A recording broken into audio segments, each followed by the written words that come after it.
اللہ، کیا اللہ کے ساتھ کوئی اور بھی معبود ہے؟ قلیلا ما تذکرون، تم لوگ بہت ہی کم نصیحت قبول کرتے ہو۔ وَيَجْعَلُكُمْ خُلَفَاءَ الْأَرْضِ، اور تمہیں گزرے ہوں کا وارث کون بناتا ہے زمین کے اندر؟ فرمایا اس کے ساتھ تم شرک کرتے ہو۔ یعلم غیب السماوات والارض واللہ بصیر بما تعملون، بے شک اللہ آسمانوں اور زمین سب کے غیب جانتا ہے۔ الحمدللہ رب العالمین، الصلاة والسلام علی سید الانبیاء والمرسلین وعلی آلہ وصحبہ اجمعین۔ خواتین و حضرات، السلام علیکم ورحمۃ اللہ وبرکاتہ۔ قرآن مجید کے 20ویں پارہ کے خلاصہ کے ساتھ ناچیز آپ کی خدمت میں حاضر ہے، اور ہم نے گزشتہ درس کا اختتام کیا تھا 19ویں پارہ میں سورہ النمل کی آیت نمبر 59 کے اوپر، اور وہیں سے النمل سے 20ویں پارے کا آغاز ہوتا ہے۔ تو آئیے سب سے پہلے سورہ النمل کی وہ آیات جو 20ویں پارے کے اندر آئی ہیں ان کا مختصر خلاصہ دیکھتے ہیں۔ آیت نمبر 60 سے آیت نمبر 66 میں اللہ تعالیٰ کی تخلیق اور اس کے عطا کردہ فوائد اور اس کے منافع کو بیان کیا، اور اس کی قدرت کا بیان ہے، اور کافروں کے شک میں ہونے اور ان کے اندھے ہونے کا بیان ہے۔ آیت نمبر 67 سے آیت نمبر 75 میں کفار مکہ کے شکوک اور شبہات کا بیان ہے، اللہ تعالیٰ کی قدرت اور اس کے علم کا بیان ہے، اور حضور نبی کریم صلی اللہ علیہ وآلہ وسلم کو کافروں کے مکر اور فریب سے غمگین نہ ہونے کا حکم ہے۔ آیت نمبر 79 سے آیت نمبر 81 میں سورہ نمل میں قرآن مجید کا مسلمانوں کے لیے ہدایت ہونا اور رحمت ہونا بیان ہوا، اور حامل قرآن کی حقانیت کو بیان کیا گیا، اور کفار مکہ کی محرومیوں کا ذکر ہوا۔ آیت نمبر 82 سے آیت نمبر 93 میں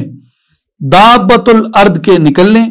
منکرین قرآن پر عذاب کے آنے اور سور پھونکے جانے کا بیان ہے،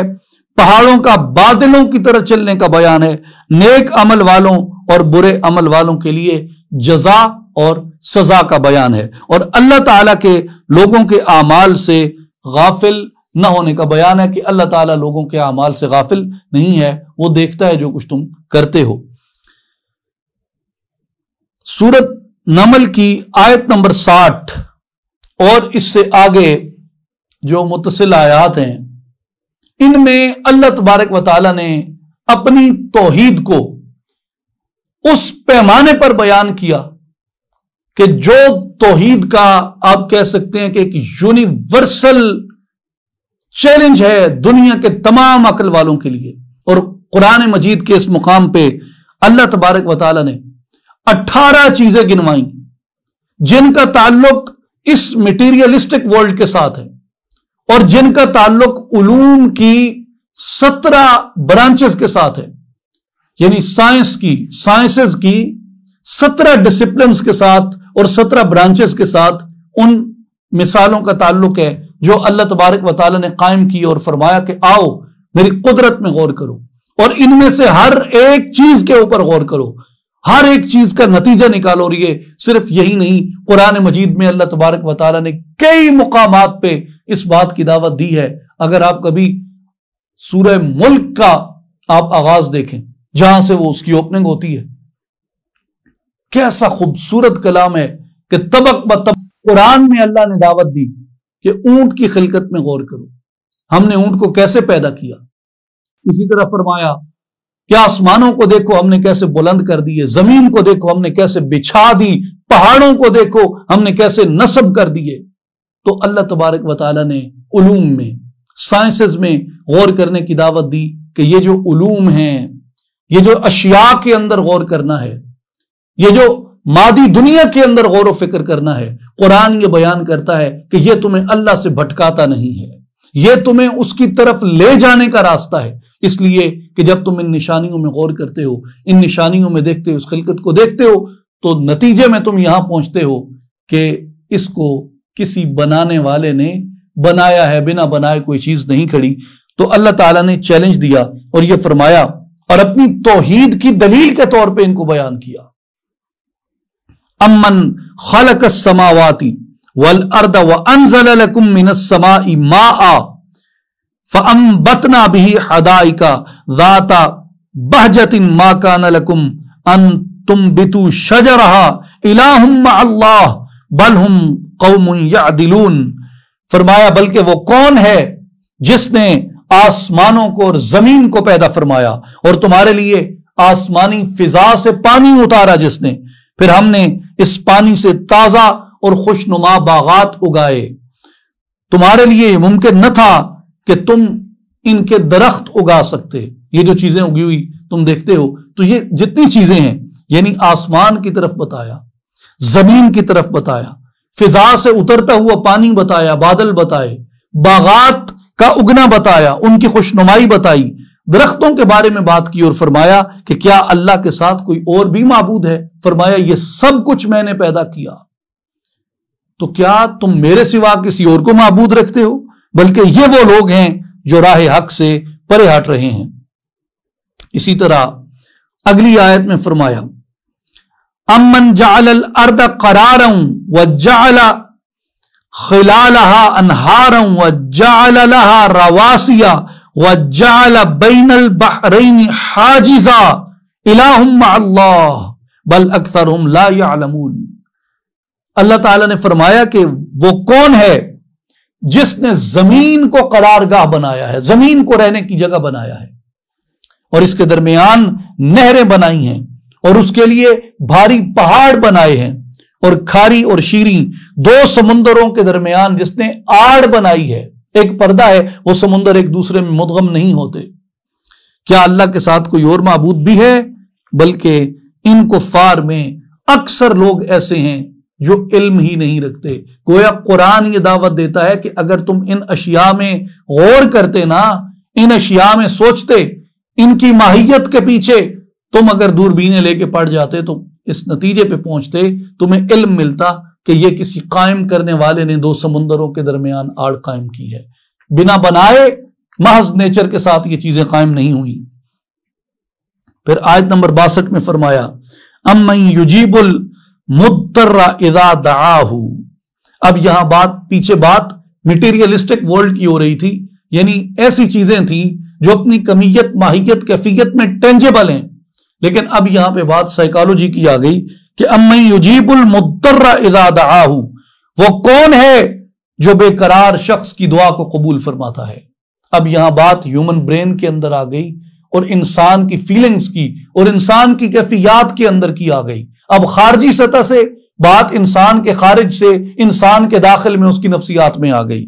امن یجیب المضطر اذا دعاہ، وہ کون ہے جو بے قرار شخص کی دعا کو قبول کرتا ہے۔ وَيَكْشِفُ السُّوءَ وَيَجْعَلُكُمْ خُلَفَاءَ الْأَرْضِ، اور اس سے وہ تکلیف کو دور فرماتا ہے اور تمہیں زمین میں پہلے لوگوں کا وارث بناتا ہے۔ الہ مع اللہ، کیا اللہ کے ساتھ کوئی اور بھی معبود ہے؟ قلیلا ما تذکرون، تم لوگ بہت ہی کم نصیحت قبول کرتے ہو۔ یعنی پہلے اس کو فرمایا کہ کون مضطرب کی، مضطر کی دعا قبول کرتا ہے، پھر فرمایا کہ کون برائی کو دور کرتا ہے، تم سے تکلیف کو دور کرتا ہے۔ اور یہ دونوں باتیں سائیکالوجی میں آ گئیں، اور پھر پولیٹیکل سائنس کی ایک بات ہے کہ وَيَجْعَلُكُمْ خُلَفَاءَ الْأَرْضِ، اور تمہیں گزرے ہوں کا وارث کون بناتا ہے زمین کے اندر؟ فرمایا اس کے ساتھ تم شرک کرتے ہو، اس کے ساتھ اور معبود پکڑتے ہو، تم تو بہت ہی کم نصیحت قبول کرنے والے ہو۔ اس کے بعد پھر فرمایا امن یہدیکم فی ظلمات البر والبحر ومن یرسل الریاح بشرا بین یدی رحمتہ الہ مع اللہ تعالی اللہ عما یشرکون، بلکہ وہ کون ہے جو تمہیں خشک و تر یعنی زمین اور سمندر کی تاریکیوں میں راستہ دکھاتا ہے، جو ہواؤں کو اپنی رحمت سے پہلے خوشخبری بنا کر بیچتا ہے۔ کیا اللہ کے ساتھ کوئی اور بھی معبود ہے؟ اللہ ان معبودان باطلہ سے برتر ہے، بالا تر ہے، جنہیں وہ شریک ٹھہراتے ہیں۔ اسی طرح 5ویں دلیل اس کے اوپر قائم فرمائی آیت نمبر 64 کے اندر، اور کیا فرمایا امن یبدأ الخلق ثم یعیدہ ومن یرزقکم من السماء والارض الہ مع اللہ قل ہاتوا برہانکم ان کنتم صادقین، بلکہ وہ کون ہے جو مخلوق کی پہلی بار پیدا فرماتا ہے؟ وہ کون ہے جو مخلوق کو پہلی بار پیدا فرماتا ہے؟ کس نے اس مخلوق کا آغاز کیا اور پھر اسی عمل تخلیق کو دہرائے گا؟ یعنی ایک بار مار کر پھر زندہ کرے گا، پھر جلائے گا۔ اور جو تمہیں آسمان اور زمین سے رزق عطا فرماتا ہے، کیا اللہ کے ساتھ کوئی اور بھی معبود ہے؟ فرما دیجئے اے مشرکو اپنی دلیل پیش کرو اگر تم سچے ہو۔ یہاں پہ غور کرنے والی بات یہ ہے کہ اللہ تبارک و تعالیٰ نے اس میٹیریلسٹک ورلڈ کے اندر ہماری داخلی سطح پر بھی اور ہماری خارجی سطح پر بھی دونوں اعتبار سے ہمیں دعوت دی ہے کہ آؤ میری تخلیق میں غور کرو۔ میری تخلیق میں غور اور فکر کرنا تمہیں میری ذات تک لے کے آئے گا، میرے بارے میں تمہارے ایمان کو اور پختہ کر دے گا۔ آپ اگر غور کریں اس آیت مبارکہ میں، اللہ تعالیٰ نے آسمان کا ذکر کیا، زمین کا ذکر کیا، باغات کا ذکر کیا، درخت کا ذکر کیا، زمین کے توازن کا ذکر کیا، پہاڑ کا ذکر کیا، سمندر کا ذکر کیا، بے قرار کی دعا کے قبول ہونے کا ذکر کیا، برائی کو دور کرنے کا ذکر کیا۔ یہ کتنے علوم ہیں، کتنی سائنسز ہیں آج یہ ساری، جو ان علوم میں غور کرنے پہ ایجاد ہوئی، مارز وجود میں آئی اور انسانوں نے ان کو دریافت کیا۔ مثلاً آپ جب آسمان کی بات کرتے ہیں تو یہ کازمالوجی میں آتا ہے۔ آپ جب سمپلی زمین کی بات کرتے ہیں تو یہ ارتھ سائنسز کے اندر آتا ہے۔ آپ جب پانی کی بات کرتے ہیں تو یہ ہائیڈرولوجی کے اندر آتا ہے۔ آپ جب باغات کی بات کرتے ہیں تو یہ باٹنی کے اندر آتا ہے۔ آپ جب درخت کی بات کرتے ہیں تو درخت بھی باٹنی کے اندر آتا ہے۔ آپ جب زمین کے قرارگاہ ہونے کی اور اس کے توازن کی بات کرتے ہیں تو یہ سیسمولوجی کے اندر آتا ہے۔ آپ جب نہروں کی بات کرتے ہیں تو یہ دریا، سمندر اور پانی سے متعلقہ جو سائنس ہے، یعنی جس کو ہائیڈرولوجی کہتے ہیں، یہ اس کے اندر آتا ہے۔ آپ جب پہاڑ کی بات کرتے ہیں تو یہ مونٹولوجی کے اندر آتا ہے۔ آپ جب سمندر کی بات کرتے ہیں تو یہ میرین سائنسز کے اندر آتا ہے، جس کو اوشیانوگرافی بھی کہتے ہیں۔ سمندر اس کے اندر آ کے سٹڈی ہوتا ہے، اور سمندروں میں جو آڑ ہے وہ بھی میرین سائنسز میں آتی ہے، یعنی اوشیانوگرافی جس کو کہتے ہیں، اس کے اندر سمندروں کی وہ آڑ سٹڈی کی جاتی ہے۔ بے قرار کی دعا، یہ ریلیجن کے اندر بھی آتی ہے یہ بات، اور سائیکالوجی کے اندر بھی آتی ہے۔ برائی دور ہونا یہ ایتھکس میں آتا ہے، موریلٹی میں آتا ہے، اسپرچویلٹی کے اندر آتا ہے۔ زمین میں خلافت عطا کرنا، گزرے ہوں کا وارث بنانا، یہ پولیٹیکل سائنس کے اندر آ جاتا ہے۔ انتھروپولوجی کے اندر بھی یہ بات آ جاتی ہے۔ سوشل سائنسز میں یہ سوشیالوجی کے اندر بھی یہ بات آ جاتی ہے۔ خشکی اور تری کی جو ظلمت ہے، اس کی جو تاریکی ہے، یہ موریلٹی، ریلیجن، ان دونوں کے اندر یہ بات آ جاتی ہے۔ اور راستوں کے اوپر جب آپ چلتے ہیں، یعنی اس نے خشکی اور تری کے اندھیرے راستے تمہارے اوپر روشن کر دیے، تو یہ نیویگیشن سسٹم کے اندر بھی یہ بات آ جاتی ہے۔ ہوائیں، یہ ایرو ڈائنامکس سائنسز کے اندر آ جاتی ہیں۔ مخلوق کی جو ابتدا ہے کہ اس کی تخلیق کی ابتدا کیسے ہوئی، یہ فلسفی میں بھی آتا ہے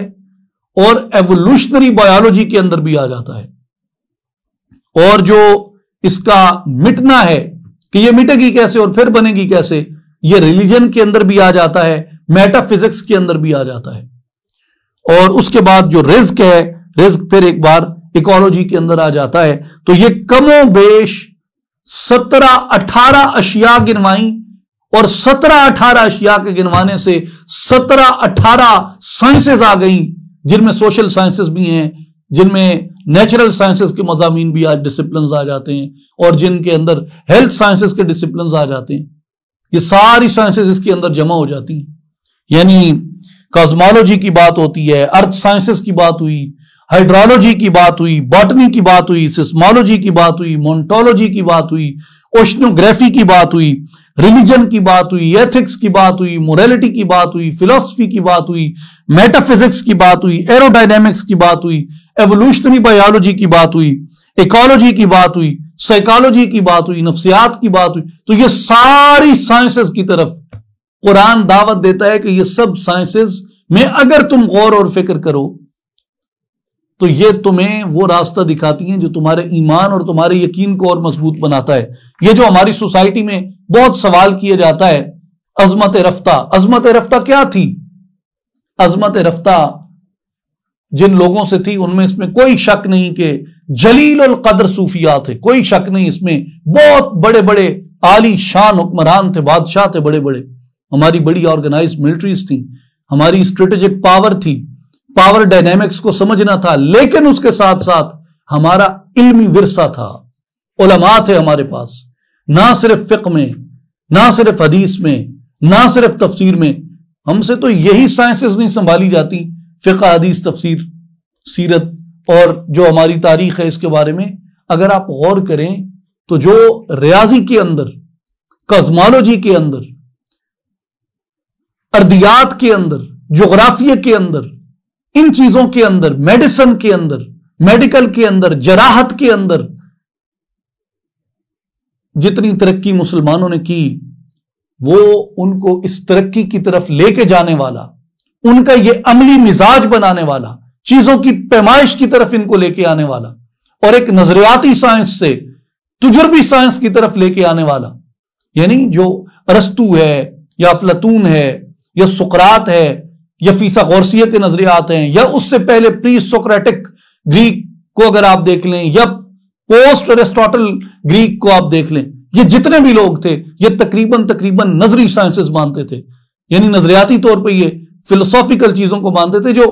فی الاصل جس کو نیچرل سائنس کہتے ہیں، طبیعیات کہتے ہیں. اس کی اصطلاح تو پہلے استعمال ہوئی، لیکن طبیعیات کی اصل بنیاد مسلمانوں نے رکھی، اس لیے کہ یہ تجربی سائنس کے قائل تھے. اور جو تجربہ کرنا ہے، ہر چیز کی پیمائش کرنا، ہر چیز کو ناپنا، ہر چیز کے اجزاء میں اس کی ماہیت میں غور کرنا، یہ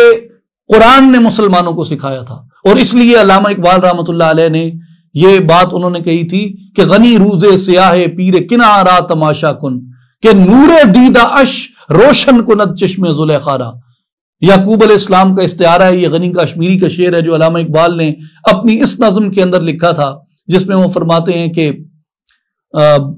سریا سے زمین پہ آسمان نے ہم کو دے مارا، وہ اپنے علم کے موتی کتابیں اپنے آبا کی جو دیکھیں ان کو یورپ میں تو دل ہوتا ہے سی پارا. یہ وہاں انہوں نے کہا کہ یعقوب علیہ السلام کے پاس دولت یوسف علیہ السلام تھے.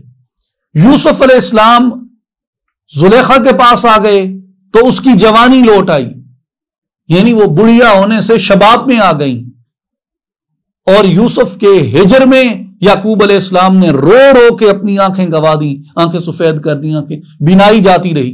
تو گویا جہاں حسن یوسف ہوگا وہاں شباب بھی ہوگا، وہاں بینائی بھی ہوگی. یوسف کا کرتا لوٹ کے گیا، یعقوب علیہ السلام ان کی آنکھوں کو اللہ نے بینائی عطا فرما دی. تو اقبال اس سے یہ دلیل اخذ کرتے ہیں کہ قوموں کے درمیان علم یوسف کی حیثیت رکھتا ہے، قوموں کے درمیان علم یوسف کی حیثیت رکھتا ہے. علم یعقوب علیہ السلام کے پاس، یوسف یعقوب علیہ السلام کے پاس ہے تو ان کی آنکھیں بینا ہے.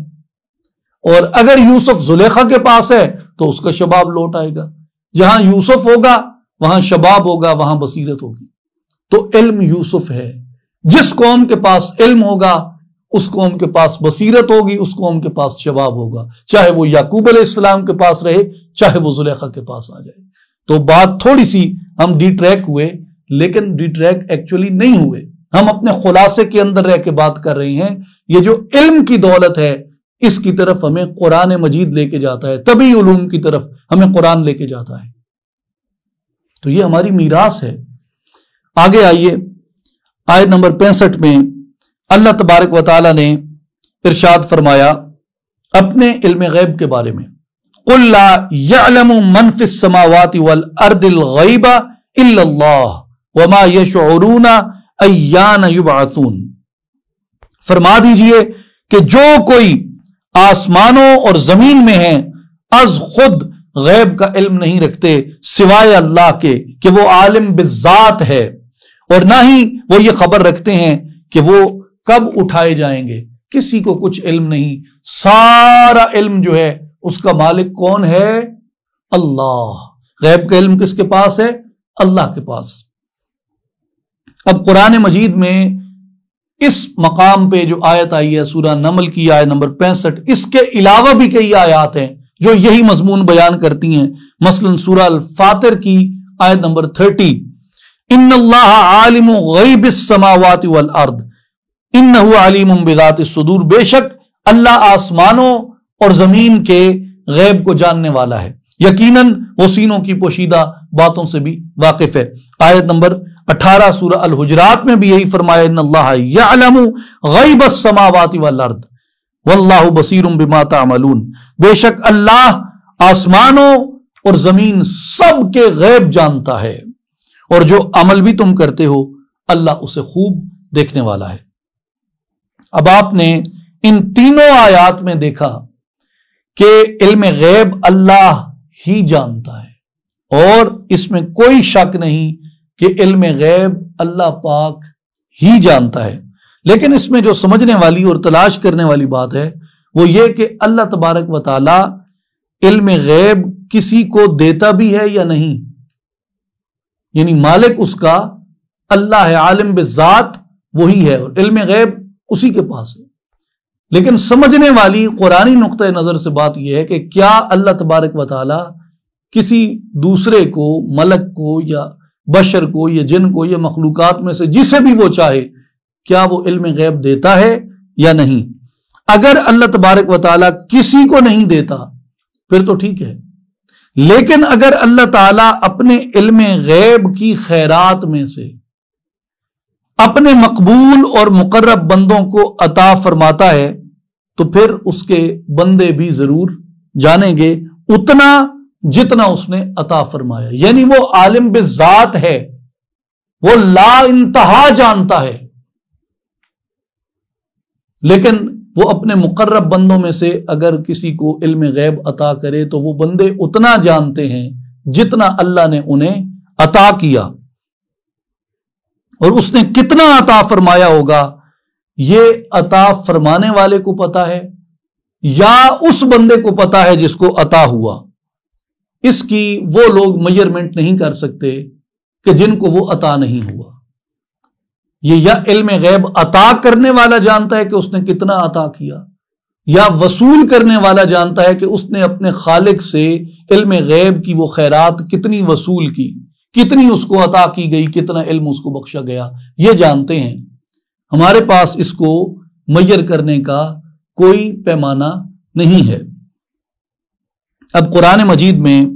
اس بات کو دیکھتے ہیں کہ وہ علم غیب عطا کرتا ہے۔ سورہ جن آیت نمبر 26 اور 27 میں ارشاد ہوا، عالم الغیب فلا یظہر علی غیبہ احدا الا من ارتضی من رسول، وہ غیب کا علم جاننے والا ہے، پس وہ اپنے غیب پر کسی عام شخص کو مطلع نہیں فرماتا۔ یہ جو عام شخص ہے یہ ودن بریکٹس ہے، یعنی قرآن کا لفظ نہیں ہے، لیکن مفسرین نے اپنی تفسیر میں یہی بتایا کہ یہاں یہ لفظ ہے کہ پس وہ اپنے غیب پر کسی عام شخص کو مطلع نہیں فرماتا سوائے اپنے پسندیدہ رسولوں کے، اس لیے کہ عام شخص میں اور اس کے پسندیدہ رسولوں میں فرق ہوتا ہے، وہ ہر شخص کو نہیں دے دیتے علم غیب، ہاں اپنے پسندیدہ رسولوں میں سے جسے عطا کرنا چاہے، جسے علم غیب پہ وہ اطلاع فرمانا چاہے وہ اس کو اطلاع عطا فرما دیتا ہے۔ آل عمران آیت نمبر 179 دوسری آیت، وَمَا كَانَ اللَّهُ لِيُطْلِعَكُمْ عَلَى الْغَيْبِ وَلَكِنَّ اللَّهَ يَجْتَبِي مِن رُّسُلِهِ مَن يَشَاءُ، اور اللہ کی یہ شان نہیں کہ اے عامت الناس تمہیں غیب پر مطلع فرما دے، لیکن اللہ اپنے رسولوں سے جسے چاہے علم غیب کے لیے چن لیتا ہے، جسے چاہے علم غیب کے لیے چن لیتا ہے، لیکن عامت الناس کو اس پہ مطلع نہیں فرماتا۔ اب تیسری آیت ہے اس پہ، سورہ النساء کی آیت نمبر 113، وَعَلَّمَكَ مَا لَمْ تَكُنْ تَعْلَمُ، اور اس نے آپ کو وہ سب علم عطا فرمایا جو آپ پہلے نہیں جانتے تھے۔ اس میں کئی باتیں آ جاتی ہیں، یعنی عطا اس نے کیا، عطا اس نے کیا، آپ جو جانتے ہیں اس کی عطا سے جانتے ہیں، اور دوسری بات یہ کہ اس نے آپ کو عطا کر دیا ہے، وہ ایک ایسا علم ہے جو عام لوگ نہیں جانتے، لیکن اے برگزیدہ پیغمبرو تمہیں اس نے وہ علم عطا کیا ہے، اور تم جو نہیں جانتے تھے اب جانتے ہو۔ آیت نمبر 4 اس میں ہے سورہ آل عمران کی آیت نمبر 49، وَأُنَبِّئُكُمْ بِمَا تَأْكُلُونَ وَمَا تَدَّخِرُونَ فِي بُيُوتِكُمْ إِنَّ فِي ذَلِكَ لَآيَةً لَكُمْ إِن كُنتُم مُؤْمِنِينَ۔ یہ سیدنا عیسیٰ علیہ السلام کے بارے میں ہے کہ جو کچھ تم کھا کر آئے ہو، حضرت عیسیٰ علیہ السلام اپنے قوم سے کہتے ہیں کہ جو کچھ تم کھا کر آئے ہو اور جو کچھ تم اپنے گھروں میں جمع کرتے ہو، میں تمہیں وہ سب بتا دیتا ہوں۔ اب چشم عیسیٰ نے بظاہر تو نہیں دیکھا تھا، لیکن چونکہ عیسیٰ علیہ السلام کو اللہ نے علم غیب عطا کر دیا اور غیب پہ مطلع فرما دیا، تو عیسیٰ علیہ السلام اس علم غیب سے یہ جانتے تھے اور یہ کہنے لگے کہ تم اپنے گھروں میں جو کچھ جمع کرتے ہو میں وہ بھی جانتا ہوں، تمہیں بتا سکتا ہوں، اور جو تم نے کھایا ہے تمہارے شکموں میں ہے میں وہ بھی بتا سکتا ہوں، اور بے شک اس میں تمہارے لیے نشانی ہے اگر تم ایمان رکھتے ہو۔ گویا نبی کے علم غیب پر ایمان لانا ایمان والوں کی نشانی ہے، اور ان آیات میں یہ واضح طور پر فرمایا گیا ہے، یہ جتنی ہم نے 4 آیات یہ پیش کی ہیں کہ اللہ تبارک و تعالیٰ اپنے برگزیدہ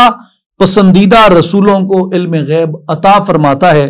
جہاں تک یہ سوال ہے کہ کتنا عطا کیا، اس کتنے کا جواب ہم میں سے کوئی نہیں دے سکتا، یہ عطا کرنے والا جانتا ہے یا جسے عطا ہوا وہی اس کو جانتے ہیں۔ اب اس میں علامہ احمد یار خان نعیمی رحمت اللہ تعالی علیہ، جو اپنے عہد میں پاکستان میں کوئی شک و شبہ نہیں کہ محدث اعظم تھے اور فقیہ اعظم تھے، اللہ تعالیٰ کروٹ کروٹ ان پہ رحمتیں اور آسانیاں نازل فرمائے، انہوں نے اپنی تفسیر نور العرفان میں یہ فرمایا ہے کہ حضرت عیسیٰ علیہ السلام نے جو یہ فرمایا کہ تأکلون اور تدخرون، اس کے بارے میں فرمایا کہ یہ مضارع کے صیغے ہیں، یہ دونوں مضارع کے صیغے ہیں گرامیٹیکلی، اور مضارع کی خوبی یہ ہے کہ اس میں زمانہ حال بھی ہوتا ہے اور زمانہ مستقبل بھی ہوتا ہے، یعنی پاسٹ اینڈ فیوچر یہ دونوں مضارع کے اندر آ جاتے ہیں اور اس میں دونوں کا احتمال ہوتا ہے۔ اب اس میں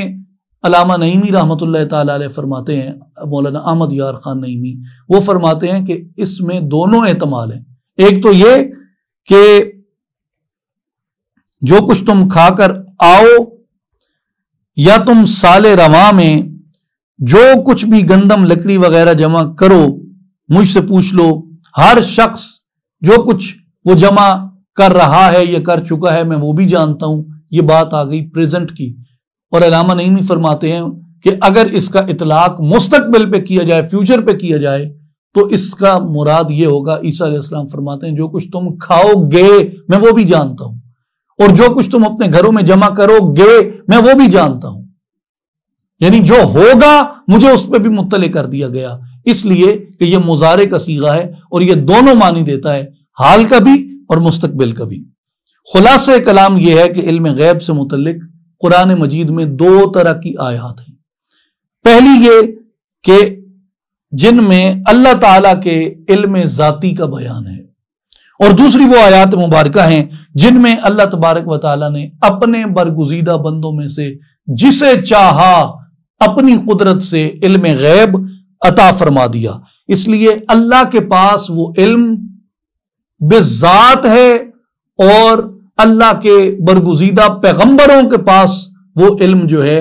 وہ اللہ کی عطا سے ہے کہ یہ اللہ کی شان ہے، جسے چاہے عطا کر سکتا ہے۔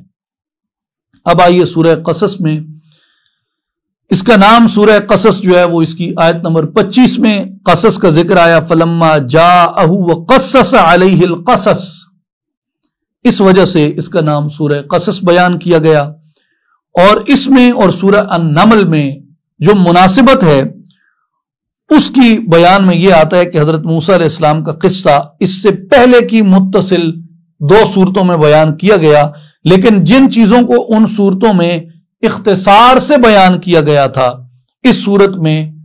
اس اختصار کی تفصیل بیان کر دی گئی۔ اس وجہ سے سورہ نمل اور سورہ قصص میں ایک یہ مناسبت بھی ہے کہ سورہ نمل میں حضرت صالح علیہ السلام اور حضرت لوط علیہ السلام کی قوموں کو ہلاک کرنے کا قصہ اختصار کے ساتھ بیان ہوا، اور سورہ قصص میں اس کی تفصیل آ گئی۔ اب آئیے اس کی آیات اور خلاصے کی طرف۔ آیت نمبر 1 سے آیت نمبر 6 میں قرآن کریم کا روشن کتاب ہونا بیان ہوا، بنی اسرائیل پر فرعون کے مظالم کا بیان ہوا، اور اللہ تبارک و تعالیٰ کے احسان کا بیان ہوا۔ آیت نمبر 7 سے آیت نمبر 21 میں حضرت موسیٰ علیہ السلام کی والدہ کا آپ کو تابوت میں رکھ کے دریا میں ڈالنا بیان ہوا، فرعون کے گھر آپ کے پرورش پانے کا بیان ہوا، حضرت موسیٰ علیہ السلام کو اپنی والدہ کا دودھ پلانے کے لیے اختیار کی گئی تدبیر کا بیان ہوا، اور آپ کے مکے کے ساتھ قبطی کی موت کا واقع ہونا بیان ہوا، اور فرعونیوں کا آپ کو قتل کرنے کے درپے ہونے کا بیان ہوا۔ حضرت موسیٰ علیہ السلام کی مصر سے مدین کی طرف ہجرت کا بیان ہوا، حضرت شعیب علیہ السلام کی بکریوں کو پانی پلانا، اور حضرت شعیب علیہ السلام سے ملاقات کا بیان ہوا۔ شعیب علیہ السلام کا اپنی 2 بیٹیوں میں سے ایک کے ساتھ نکاح کرنے کے اظہار کا بیان ہوا، اور آیت نمبر 29 سے آیت نمبر 35 میں حضرت موسیٰ علیہ السلام کی مدین سے مصر کی طرف واپسی، وادی طور میں جانے، اللہ تعالیٰ سے ہم کلام ہونے کا شرف پانے کا بیان ہوا، معجزات کے عطا ہونے کا بیان ہوا، اور سیدنا ہارون علیہ السلام کی رسالت کا بیان ہوا۔ آیت نمبر 36 سے آیت نمبر 42 میں حضرت موسیٰ علیہ السلام کی رسالت کا انکار کرنے اور تکبر کرنے پر فرعونیوں کے غارق ہونے کا بیان ہے، اور قیامت کے دن ان کی مدد نہ کی جانے کا بیان ہے۔ آیت نمبر 43 سے آیت نمبر 50 میں حضرت موسیٰ علیہ السلام پر تورات کے نازل ہونے کا بیان ہے، آقا کریم علیہ السلام کی رسالت اور دیگر رسولوں کی بعثت کی حکمتوں کو بیان کیا گیا، اور کافروں پر ان کے کرتوتوں کی وجہ سے آنے والی مصیبت کا اور قوم موسیٰ کی مذمت کیے جانے کا بیان ہوا۔ آیت نمبر 51 سے آیت نمبر 55 میں کفار مکہ کو نصیحت کی گئی، اور اہل کتاب میں سے اہل حق کی شان کو بیان کیا گیا۔ آیت نمبر 56 سے آیت نمبر 60 میں آقا کریم علیہ السلام کا ہدایت کا پیغام عطا کرنے اور اللہ تعالیٰ کے ہدایت عطا کرنے کا بیان ہوا، پہلی قوموں کو ان کے ظلم کی وجہ سے ہلاک کیے جانے کا بیان ہوا، اور آخرت کی زندگی کا دنیا کی زندگی سے بہتر ہونے کا بیان ہوا۔ آیت نمبر 61 سے آیت نمبر 67 میں قیامت کے دن مشرکین کی رسوائی کا بیان ہوا، مشرکین کو گمراہ کرنے والوں کا اللہ کی بارگاہ میں بیزاری کا اعلان کرنے کا بیان ہوا، اور دنیا میں بتوں کی پوجا کرنے سے توبہ کرنے پر کامیابی کا اعلان۔ اور آیت نمبر 68 سے آیت نمبر 75 میں اللہ تعالیٰ کی قدرت اور اختیار اور اس کے لائق عبادت ہونے کا بیان ہوا، اور کفار کی رسوائی کا بیان ہوا۔ آیت نمبر 76 سے آیت نمبر 82 میں قارون کی بغاوت اور سرکشی کرنے پر اس کے زمین میں دھنسا دیے جانے کا بیان ہوا، پہلی قوموں کو ہلاک کیے جانے کا بیان ہے، اور نیک اور بد اعمال پر سزا اور جزا کے مرتب ہونے کا بیان ہے، اور اللہ تعالیٰ کی ذات کے علاوہ ہر ایک چیز کے ہلاک ہو جانے کا بیان ہوا، ایک وہی باقی رہے گا۔ سورہ القصص میں آیت نمبر 7 یہ بتاتی ہے وَأَوْحَيْنَا إِلَىٰ أُمِّ مُوسَىٰ أَنْ أَرْضِعِيهِ فَإِذَا خِفْتِ عَلَيْهِ فَأَلْقِيهِ فِي الْيَمِّ وَلَا تَخَافِي وَلَا تَحْزَنِي إِنَّا رَادُّوهُ إِلَيْكِ وَجَاعِلُوهُ مِنَ الْمُرْسَلِينَ، اور ہم نے موسیٰ علیہ السلام کی والدہ کے دل میں یہ بات ڈال دی۔ اب یہاں ایک بات تو یہ یاد رکھ لیں کہ وَأَوْحَيْنَا إِلَىٰ أُمِّ مُوسَىٰ، حضرت موسیٰ علیہ السلام کی والدہ کی طرف الہام کیا گیا۔ آپ کی والدہ نبیہ نہیں ہے، آپ کی والدہ ولیہ ہیں، اور ولیہ کے سینے میں نیک بات کے ڈالے جانے کو اللہ تعالیٰ نے اپنی طرف لوٹایا کہ ہم نے ان کے سینے میں یہ نیک خیال ڈالا۔ اس سے علماء کرام نے یہ استدلال کیا ہے کہ اس کا مطلب ہے کہ اولیاء اللہ کی طرف الہام کیا جانا برحق ہے۔ پھر آگے وہ یہ فرماتی قرآن مجید بتاتا ہے کہ والدہ کے دل میں یہ بات ڈالی تھی کہ تم انہیں دودھ پلاتی رہو، پھر جب تمہیں ان پر قتل کر دیے جانے کا اندیشہ ہو جائے تو انہیں دریا میں ڈال دینا، اور تم اس صورتحال سے خوف زدہ نہ ہونا اور نہ رنجیدہ ہونا، بے شک ہم انہیں تمہاری طرف واپس لوٹائیں گے اور انہیں رسولوں میں شامل کرنے والے ہیں۔ یہ اس وقت جب ابھی موسیٰ علیہ السلام شیر خارگی کی طفولیت کے اندر ہے، اس وقت آپ کی والدہ ماجدہ کے قلب اقدس میں اللہ نے یہ بات الہام فرما دی۔ اب اس آیت مبارکہ پہ مفسرین نے اور بھی بہت سے مسائل ذکر کیے اور اس کی کئی انہوں نے تشریحات لکھی اور بہت تفصیلی واقعات رقم ہوئے، لیکن جو ناچیز نے نتیجہ اخذ کیا جس کو کہتے ہیں کہ I speak out of my heart، تو میں اپنے دل کی بات آپ کے سامنے یہ رکھنا چاہتا ہوں کہ میں نے اس سے کیا سیکھا۔ میری یہ واقعہ پڑھتے ہی توجہ اس طرف گئی کہ جب صندوق دریا میں ڈالا جا رہا تھا، اور ڈالنے والی کون تھی؟ اس ممتا کے دل پہ کیا گزری اس وقت، اور وہ صندوق بہتا بہتا بہتا وہ بچہ کہاں پہنچا؟ اس ظالم کے دربار میں، اس ظالم کے محل میں جس نے بچوں کو، بیٹوں کو دیکھتے ہی قتل کرنے کا حکم کیا تھا، اور بالخصوص موسیٰ علیہ السلام کے بارے میں۔ دشمن کے گھر میں پرورش ہوئی، فرعون کے گھر میں پرورش ہوئی، پھر بنی اسرائیل ان کے قتل کے درپے ہو گئے، پھر شعیب علیہ السلام کی خدمت میں چلے گئے، پھر وہاں سے لوٹ کے واپس آئے اور عظمت میسر ہوئی۔ میری نظر یہ واقعہ پڑھتے ہی سیدنا یوسف علیہ السلام کی جانب لوٹ گئی۔ آغوش یعقوب سے بھائیوں کے ساتھ کھیل کود، اور بھائیوں کی کھیل کود سے کنویں میں ڈالا جانا، کنویں سے بازار مصر میں فروخت ہونا، اور بازار مصر سے بادشاہ کے دربار میں جانا، اور وہاں ان پر تہمت کا لگنا، اور پھر قید خانے میں ڈال دیا جانا، اور پھر قید خانے سے باہر آنا، اور ان کا مقام رفیہ پر متمکن ہونا۔ میری نظر حضرت ابراہیم علیہ السلام کی طرف لوٹ گئی۔ جب انہیں آگ میں ڈالا گیا، جب وہ اپنی پاک طیب زوجہ کو اور اپنے چھوٹے سے نونہال شیرخوار بچے کو مکہ کی بے آب و گیا وادی میں چھوڑ کے اللہ کے حکم سے چلے جاتے ہیں، اور جب وہ اپنے بیٹے کی گردن پہ اللہ کے حکم سے چھری رکھ دیتے ہیں، اور کتنی قربانیوں سے ابراہیم علیہ السلام اور اسماعیل علیہ السلام گزرتے ہیں، اور پھر ایک مقام عظیم پہ فائز ہو جاتے ہیں۔ کیا یہ سب باتیں، یہ سب قرآن نے بیان کی ہیں؟ قرآن نے، آخری کتاب نے، برحق کتاب نے بیان کی ہیں۔ سوال یہ ہے کہ کیا یہ ساری باتیں محض اتفاقات ہیں؟ اور یہ معاذ اللہ قرآن کی ضخامت بڑھانے کے لیے، جیسے ہمارے ہاں محققین کے کتب کی ضخامت بڑھانے کے لیے کہ صفحات بڑھ جائیں، یہ بعض قرآن کی ضخامت کے لیے نہیں، یقیناً کتاب برحق ہے، اس میں کوئی چیز نہ اپنے وزن سے زائد ہے، نہ اپنے وزن سے کم ہے، اور نہ اس کو بڑھایا جا سکتا ہے، نہ اس کو کم کیے جا سکتے۔ پھر یہ قرآن میں واقعات بار بار کیوں بیان ہوئے؟ بار بار ہماری توجہ ان انبیاء کے ان واقعات کی طرف کیوں دلائی گئی؟ ایک پیغمبر کے بچپن سے لے کر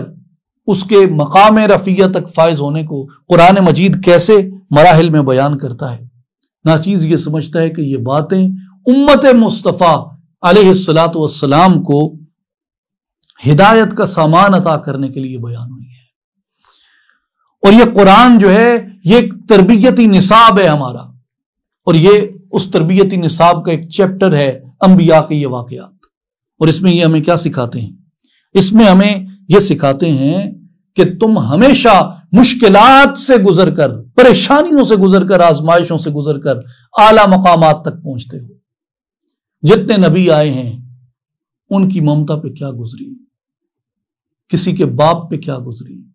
کسی کی زوجہ کے دل پہ جو ممتا تھی اس کے دل پہ کیا گزری جب اسماعیل کی گردن پہ چھری رکھی حضرت ابراہیم، سلامتی ہو ان پر۔ اس لیے قرآن یہ اصول بتاتا ہے کہ جیسے موسیٰ علیہ السلام کی ماں نے ان کو سخت مراحل سے گزار کے ان کی تربیت کی، اسماعیل علیہ السلام کے باپ اور ماں نے سخت مراحل سے گزار کے ان کی تربیت کی۔ اگر یہ چاہتے ہو کہ تمہارے بچے ناقابل تسخیر ہو جائیں تو اپنے بچوں کو انبیاء اور ان کی ماؤں کے راستے پہ چلاؤ، ان کو آسائشوں کا، آسانیوں کا عادی نہ بناؤ کہ دو ٹسوے کیا بہائے ہر جائز ناجائز خواہش ماندی، نہیں۔ اقبال کیا کہتا ہے؟ قیس پیدا ہوں تیری آغوش میں ممکن نہیں، تنگ ہے صحرا تیرا محمل ہے بے لیلا تیرا۔ یہاں قیس نہیں پیدا ہوتے، قیس پیدا ہوتے ہیں تپتے صحراؤں میں، تپتے ریگزاروں میں، ان تنگیوں میں قیس نہیں پیدا ہوتے۔ مشکل مراحل سے اپنی اولاد کو گزاریں اور وہ طریقے تربیت اپنائیں جو موسیٰ نے اپنایا، وہ تربیت اپنائیں جو حضرت ابراہیم علیہ السلام نے اور حضرت بی بی ہاجرہ رضی اللہ عنہا سلام اللہ علیہ نے حضرت اسماعیل علیہ السلام کے لیے اختیار کی تھی۔ یہ نصاب تربیت ہمیں یہ بتاتا ہے کہ بچوں کی تربیت ایسے سخت اور مشکل مراحل سے گزار کے کی جاتی ہے، آسائشوں کا عادی بنا کر، راحتوں کا عادی بنا کر نہیں کی جاتی۔ بہرحال آگے واقعہ بیان ہوتا ہے حضرت موسیٰ علیہ السلام کا کہ جب وہ مدین میں گئے، مصر سے نکل کے مدین کی طرف، تو انہوں نے ایک کنویں پہ ایک ہجوم پایا جو اپنے جانوروں کو پانی پلا رہے تھے، اور ان لوگوں سے، اس ہجوم سے الگ تھلگ دو عورتیں انہوں نے دیکھیں جو اپنی بکریوں کے ساتھ وہاں کھڑی تھیں۔ حضرت موسیٰ علیہ السلام نے ان سے پوچھا کہ تم دونوں اس حال میں کیوں کھڑی ہو؟ تو انہوں نے جواباً عرض کی کہ ہم اپنی بکریوں کو پانی نہیں پلا سکتی یہاں تک کہ یہ ہجوم جو ہے چرواہوں کا یہ ختم نہ ہو جائے، اور انہوں نے ساتھ اپنی وضاحت یہ دی کہ ہمارے والد عمر رسیدہ ہیں اور وہ خود نہیں آ سکتے، اس لیے ہم اپنی بکریوں کو پانی پلانے آئی ہیں۔ آگے بیان ہوتا ہے کہ حضرت موسیٰ علیہ السلام نے ان دونوں کے ریوڑ کو پانی پلا دیا اور پھر سائے کی طرف پلٹ گئے اور اللہ تعالیٰ سے خیر کی دعا کی۔ اب وہ حضرت موسیٰ علیہ السلام کو لے کے وہ دونوں لڑکیاں حضرت شعیب علیہ السلام کی طرف، یعنی اپنے والد کی طرف جا رہی ہیں، اور ان کی چال پہ، ان لڑکیوں کی چال پہ، ان کے چلنے پہ قرآن کیا تبصرہ کرتا ہے؟ یہ قرآن کا تخاطب ہے، قرآن کا بیان ہے امت مصطفیٰ کی بیٹیوں کے لیے۔ فَجَاءَتْهُ إِحْدَاهُمَا تَمْشِي عَلَى اسْتِحْيَاءٍ، پھر تھوڑی دیر بعد ان کے پاس ان دونوں میں سے ایک لڑکی آئی جو شرم اور حیا کے انداز میں چل رہی تھی۔ پہلی بات، قرآن مجید نے ان کی حیا والی چال کی تحسین کی۔ امت مصطفیٰ کی بیٹیوں، اپنی چالوں کے اندر وہ حیا پیدا کرو جو شعیب علیہ السلام کی بیٹیوں کی میراث ہے۔ حیا پیغمبروں کی بیٹیوں کی میراث ہے، شرافت پیغمبروں کی بیٹیوں کی میراث ہے۔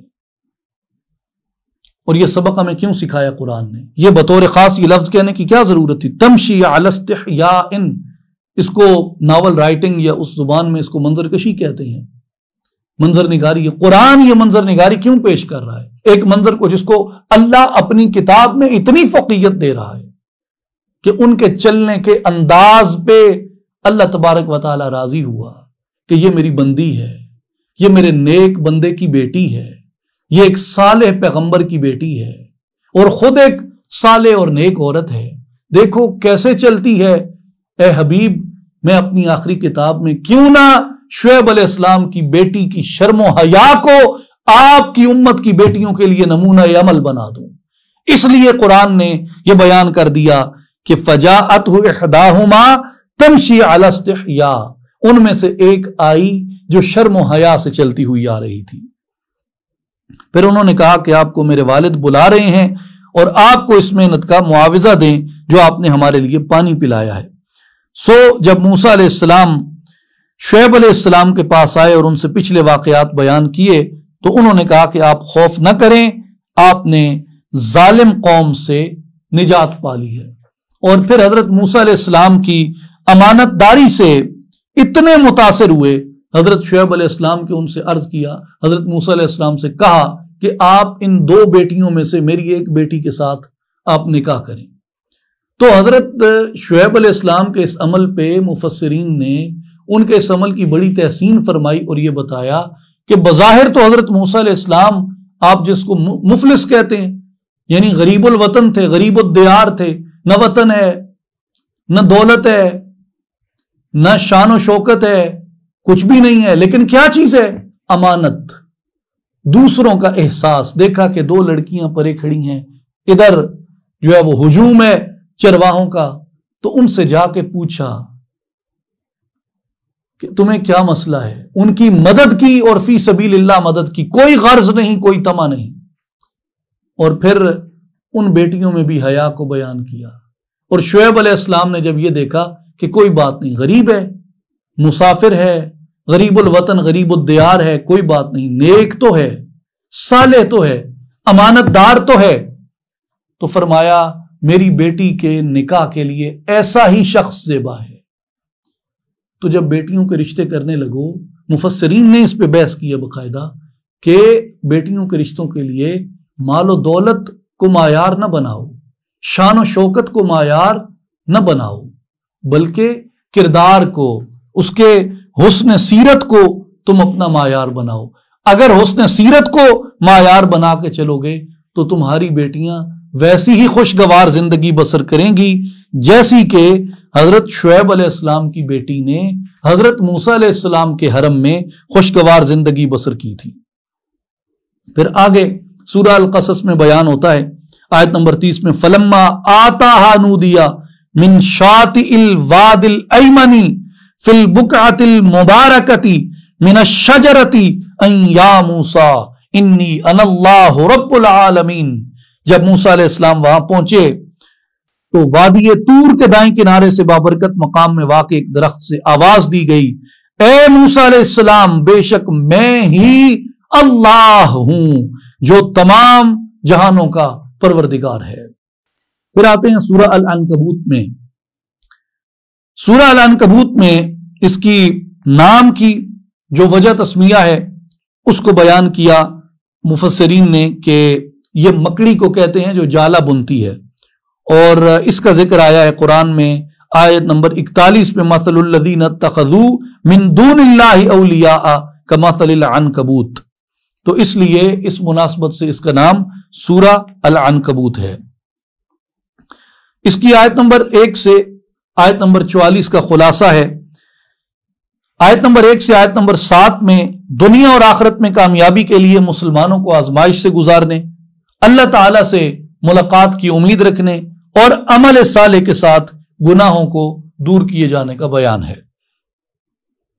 آیت نمبر 8 سے آیت نمبر 13 میں والدین کے ساتھ حسن سلوک کرنے کا بیان ہے، عمل صالح کی وجہ سے صالحین میں داخل کیے جانے کا بیان ہے، اور منافقین کے نفاق کو ظاہر کیے جانے کا بیان ہے۔